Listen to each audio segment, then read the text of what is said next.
ఇవాళ మీరు చూశారు, మాకు కొంచెం బిజీగా ఉన్న షెడ్యూలే.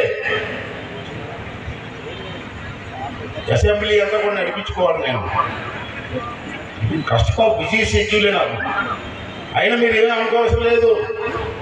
నేను ప్రతి అసెంబ్లీ టైంలోనే విజయవాడ ఉంటుంది, అంతా ఇక్కడే ఉంటాను. నా తరఫున నా పెద్ద కొడుకు విజయ్, స్టేజ్ మీద ఉన్న మన నర్సీపట్నం నాయకులు చాలా ఉన్నారు. వాళ్ళందరూ కూడా మీకు అందుబాటులో ఉంటారు.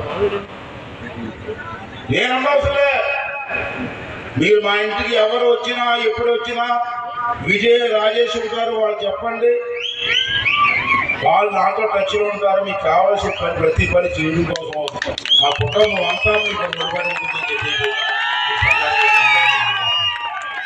ఇవాళ మనం చాలా ఛాలెంజ్లు ఉన్నాయి.